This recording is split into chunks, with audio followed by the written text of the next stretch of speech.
अब जिसको कोर्ट ने मानवता के खिलाफ बता दिया, हम्म, वो मानवता के पक्षधर कैसे हो सकता है? काफी बहस हुआ होगा, सब कुछ हुआ होगा, उसके बाद कोर्ट ने कहा।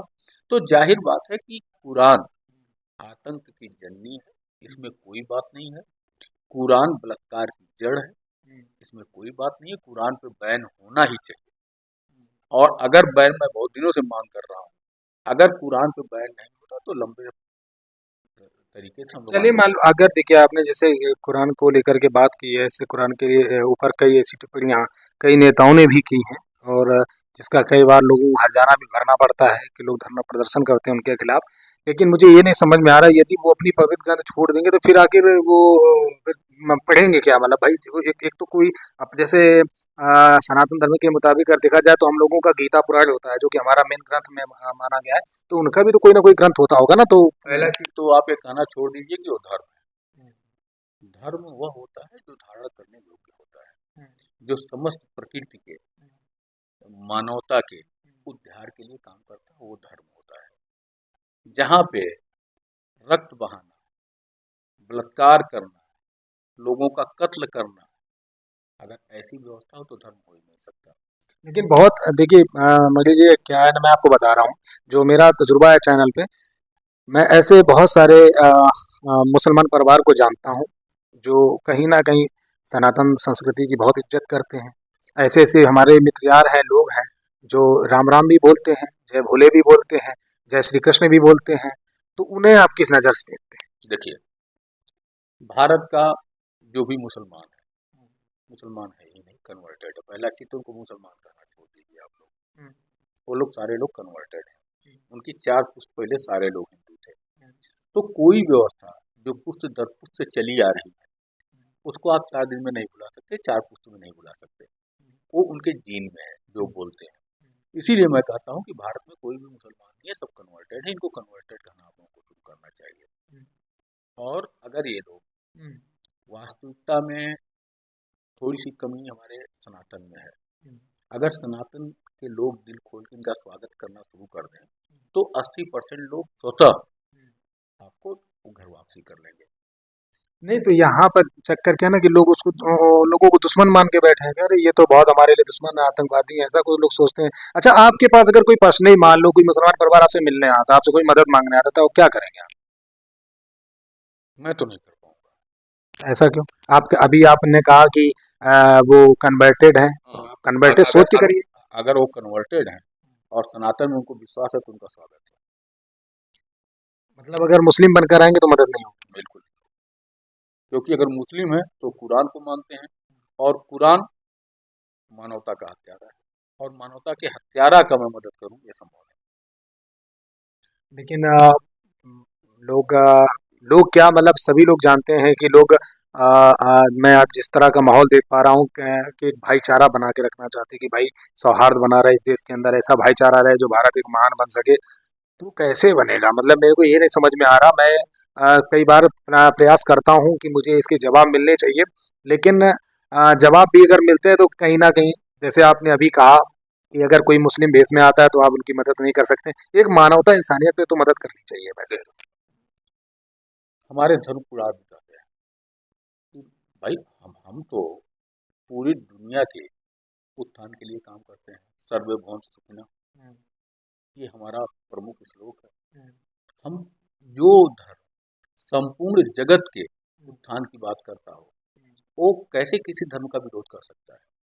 लेकिन अगर वह अधर्मी हो, वो धर्म के विनाश के लिए काम कर रहा हो, तो हमारा धर्म भी उसके विरोध में बोलता है।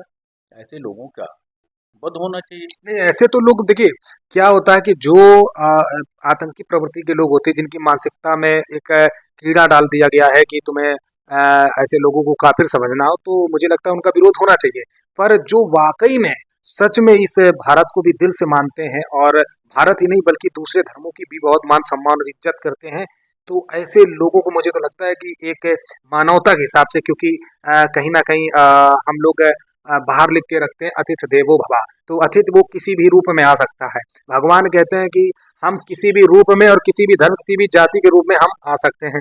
तो उसको लेकर आपको क्या लगता है कि मान लो कोई परिवार है और वो दुखी है, बहुत परेशान है, तो उस परेशान आत्मा की आप किस तरह से मदद करेंगे? देखिए पहले धर्म को देखकर या एक मानवता से कर देंगे कि चलो यार बेचारा परेशान है, इसकी मदद होनी चाहिए? अगर यदि वो आपके धर्म पर इतना अटूट विश्वास करता है कि अगर मैं इस धर्म से बात करूंगा तो ये हमारी मदद करेंगे। देखिए, मानवता एक अलग दृष्टिकोण है और धर्म अलग दृष्टिकोण है। सड़क पे किसी का एक्सीडेंट हो जाए तो उसमें हम धर्म नहीं पूछते, हमें उससे नहीं हाँ, मैं पूछेंगे। वही तो जानना चाह रहा हूँ कि मैं बताऊं, उससे हम नहीं पूछने जाएंगे तो हिंदू हो, मुसलमान हो, ईसाई हो, कौन हो, उस समय मानवता के नाते उसकी मदद करूंगा। लेकिन जहाँ धार्मिक बात आएगी मैं कभी उसके साथ नहीं खड़ा हो सकता। एक चीज और आपको बता दें, आपने कहा सौहार्द, हाँ 2-3% लोग हो सकते हैं, इससे ज्यादा मैं नहीं मानता। और देश के उत्थान की बात कही कि सौहार्द रहेगा, देश का उत्थान होगा। इसी देश से पाकिस्तान बटा, इसी देश से बांग्लादेश बटा, भारत के हिस्सा और हैसियत से भी ज्यादा उनको दिया गया। आज पाकिस्तान कहाँ खड़ा है? ये तो कटोरा लेके भीख मांग बांग्लादेश की स्थिति क्या है? रहा। हाँ, वही तो मैं आपसे भी जानना चाह रहा था कि वहां पे तो हिंदुओं का कत्लेआम चल रहा खुले। तो आप सीधा जान लीजिए कि यह कौम दुनिया के जिस मुल्क में हावी हुई वो मुल्क बर्बाद हो गया। मैं 2-4 मुल्क की बात नहीं करता क्योंकि वहाँ तो कुएं हैं, तेल है, सबको वहाँ से खरीदना है। जबकि सच्चाई ये है कि वो व्यवस्था जिस दिन खत्म हुई वहाँ भी ये लोग वही अभी करेंगे। लेकिन मोदी जी कुवैत में गए थे तो वहाँ के जो शेख साहब थे उनने बड़ा राम भगवान के भजन अजन गाए, तो आपने सुना होगा, तो उस पर भी कुछ टिप्पणी कीजिए कि भले भाई अगर कहीं ना कहीं संस्कृति का परिवर्तन होते हुए नजर आ रहा है, राम मंदिर बन जा रहा है दुबई जैसे मतलब मुस्लिम कंट्री में, तो ये कहीं ना कहीं भारत की जीत ही तो है। देखिए, सनातन पूरे पृथ्वी का एकमात्र धर्म है और अब सनातन के प्रति दुनिया के हर देश में जागरूकता बढ़ रही है। सनातन को लोग अच्छी निगाह से देख रहे हैं। सनातन को लेकर के हर देश में जानने की उत्सुकता बढ़ रही है। तो निश्चित तौर पे जब उत्सुकता बढ़ती है, जागरूकता बढ़ती है तो उस चीज़ का वहाँ सम्मान होता है। सनातन का सम्मान इसलिए हो रहा है और उसमें नो डाउट हमारी भाजपा सरकार आने के बाद काफ़ी कुछ काम किया है।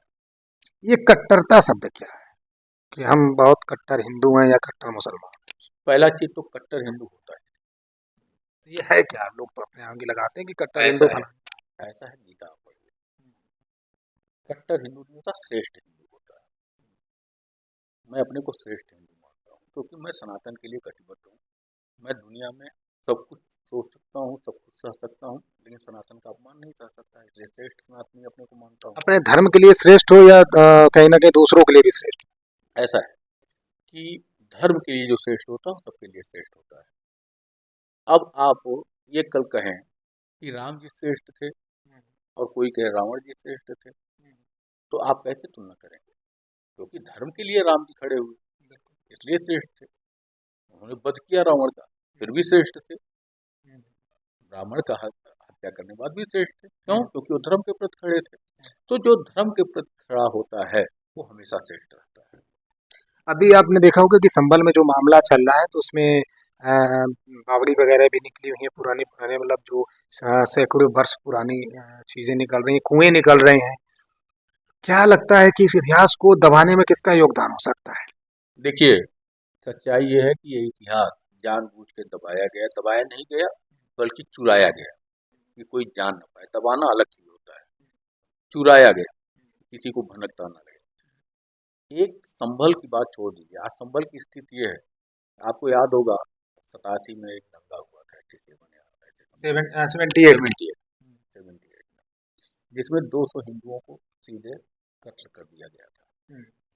और एक व्यापारी थे, तमाम हिंदुओं के घर में शरण लिए थे, ट्रैक्टर से बाउंड्री वाल तोड़ करके 14 लोगों को जिंदा जला दिया गया।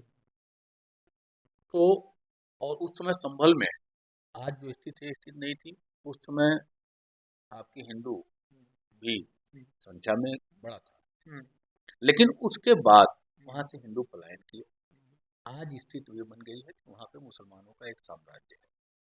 वहाँ पे हर मस्जिद की खुदाई होनी चाहिए, और जिस दिन ये संभव हुआ, हर मस्जिद के नीचे आपको मंदिर, बावड़ी, कुछ या कुछ अच्छी चीजें मिलेंगी।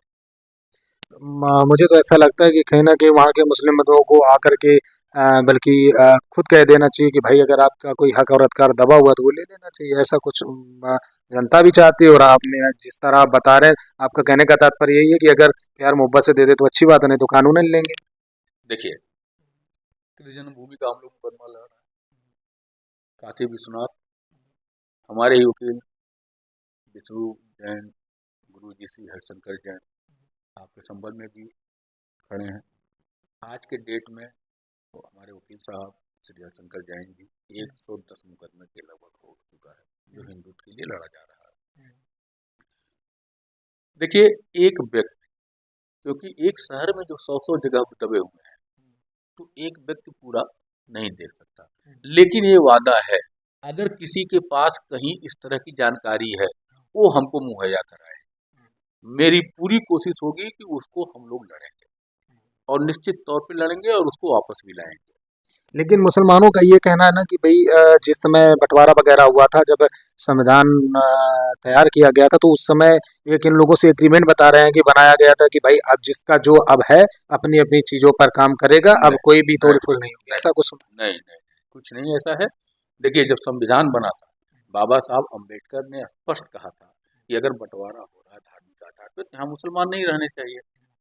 और आपने अभी चंद्रशेखर रावत की बात कही, अगर वो अम्बेडकर को मानते हैं तो मुसलमानों के पक्ष में कैसे खड़ा हो सकते हैं? जाहिर बात, वो अम्बेडकर विरोधी हैं, दलित विरोधी हैं।